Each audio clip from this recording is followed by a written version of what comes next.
Welcome back to the ARCA Zoomcast. Right. Welcome. We are officially race 12 of the season for the main ARCA Menard series, and we're heading to Michigan. How about that?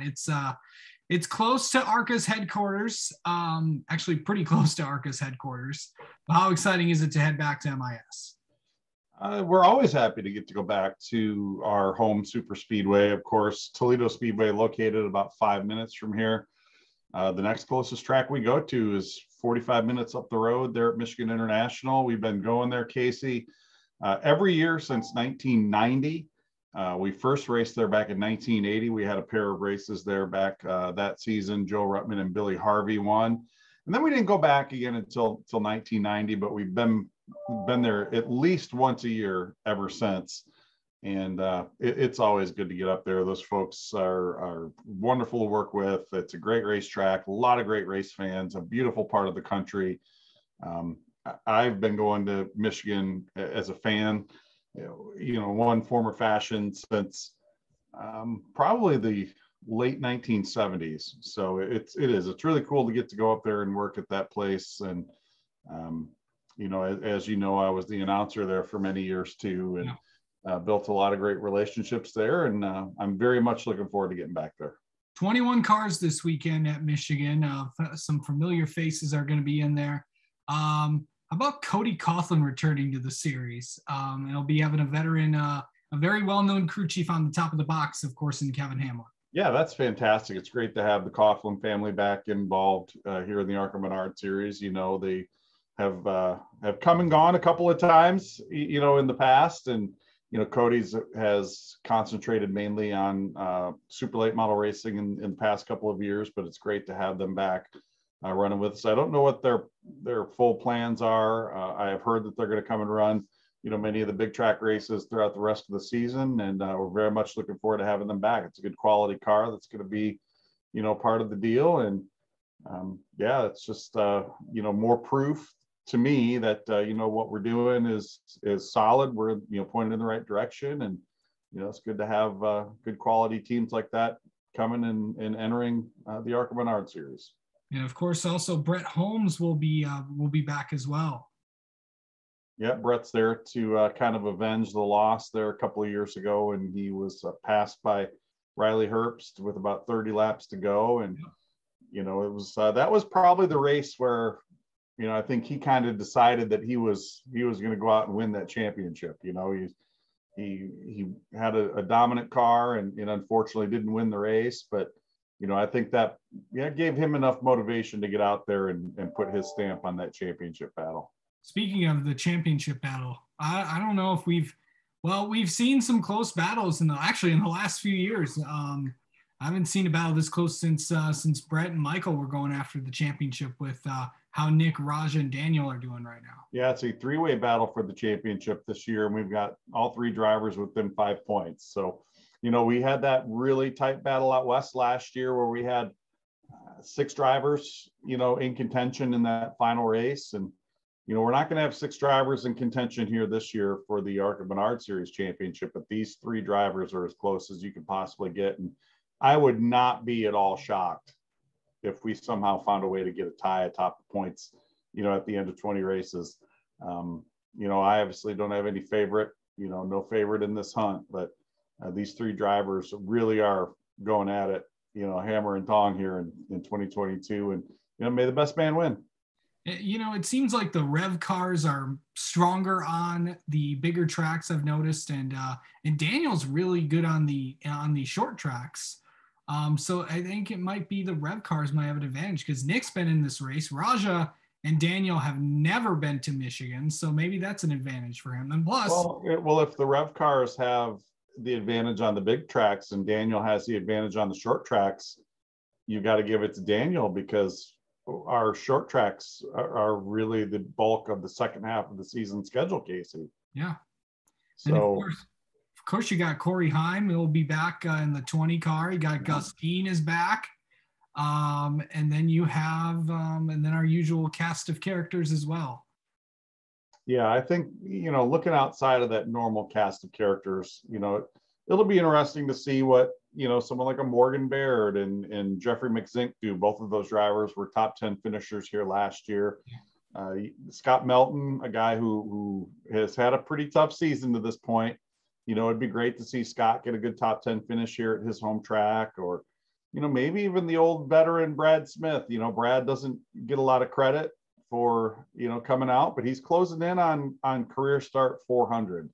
And I know these races, Toledo, Michigan, Berlin, he does put a lot of weight to those. And it would be great to see Brad, come on out and soldier around and pick up a pretty good finish. And, we're counting down to his 400th career start coming up here in Milwaukee in a couple of weeks. So, there's a lot of good stories, even though, again, the entry list maybe not as deep as we were hoping it was going to be for this race, but, we're still up from where we were last year at this race. And, that's really all we're wanting at this point is to be better year over year. And we're just going to keep plugging away at it. Yeah, for sure. This is also usually this race will, have been run on, Fridays or before this. And now it's for the first time, I think since 04, they're on a double header with the Xfinity series. Yeah, it's cool to be a part of a double header. And, it used to be the ARCA was the only support race there over the weekend at Michigan. And, then you brought in trucks and Xfinity cars and, it's going to be cool. It's a great day for the fans to come on out. We had that same deal last week down at IRP. We were same day doubleheader with the trucks, and now it'll be a same day doubleheader with Xfinity. I think it's just fantastic. I hope people stick around. Being that we are the night part of the twilight doubleheader, I suppose. I hope people stick around and check us out. I think it's going to be a pretty entertaining show. There's going to be a good 8 or 10 cars up there fighting for the win here in this one. And I think anything can and probably will happen. And it should be a lot of fun. Also, it's a very busy day in the ARCA department because while, yes, we're racing at Michigan, there's something else going on at Toledo Speedway, of course, with the we have some divided loyalties on Saturday because our home short track, of course, Toledo Speedway is ARCA sanctioned. We've got the big Raleigh Beal Classic coming up for the USAC Silver Crown Series. That's always one of our bigger shows of the year. And we, while we wish we could be in two places at once, it's physically impossible to do that. But Saturday night here, I believe 7 p.m. race time. Silver Crown car is going to go 100 laps on the big half mile. We've got a 100 lap feature for the factory stocks on the infield short track. It's just going to be an action-packed night full of racing. Cody Swanson, Bobby Santos, CJ Leary, Tyler Rohrig, some of these guys are the absolute very best open wheel drivers on pavement in the world. Taylor Ferns, she's been in the top 3 a couple of times this year on pavement, and she is really, really hungry to get a win. We're going to have her down here on Thursday for a little media tour here in and around town. And she's really excited to be down here and competing, looking for that first win. And man, I hope it happens just as a storyteller. I hope that happens. That would be a phenomenal story for the entire sport to get the first ever female winner in the USAC Silver Crown Series. And we'd be really, really tickled to have that happen at Toledo Speedway. But it's going to be a big weekend. Whether or not you can join us at Michigan or Toledo, either one, we'd love to see you at the racetrack. And of course, live on FS1 live on MAV TV for the ARCA Menard Series race up there at Michigan, and live on Flow Racing for the USAC race there at Toledo Speedway. Technically, you can also watch the ARCA race at Michigan on Flow. Technically, you can. Yep. So so Flow Racing is the home for both Michigan and Toledo, and of course you can also watch MAV TV as well. So it'll be good to see the MAV guys this time around. Yep. Down at track. And last thing, I know this you got a week off, but this next after the week off as NASCAR heads to Richmond next week, but this coming week starting at Watkins Glen, it's going to be a big week, actually a big month ahead, because you guys are going to be racing, I think, the 4 or 5 straight weeks. So yeah, we've actually are going to be racing 3 straight days on the 19th, 20th, and the 21st. End of ARCA. And then we've got the Milwaukee race coming up on the 28th, Portland and DuQuoin on the 3rd and the 4th.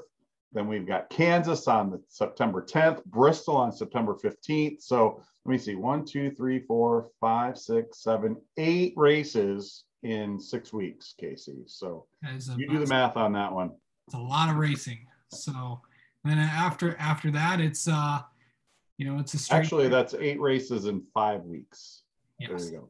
That's massive. And of course, then after this, and then after that, another week off, and then Salem and and then ARCA West is an All-American to finish out. Same day, right? Yeah, and then Toledo is gonna, and then after that, Toledo to finish off the championship, and then 2 West races, and then and then that's the 2022. And then I get to take a break from you for a couple of months. Is that right? That's true. I know that also. Yeah. And of course, you're also trying to put the. I know that process is a lot. A lot's going to be finding out as as schedules are being put together, as well as drivers finding out where they're going to go for next year. So you want me to give you a little heads up on that schedule, don't you? No, I think we haven't even seen the Cup schedule yet. So right. So I don't expect anything until probably later in the year, I would expect. So, correct. All right. Well, that's going to do it for this week. Don't forget to tune in 6:30 on MAV TV.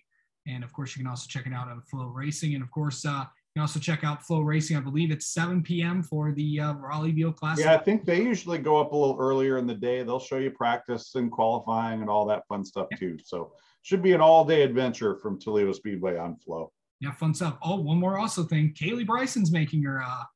Yeah, how exciting is that? Yeah, cool stuff. So, all right.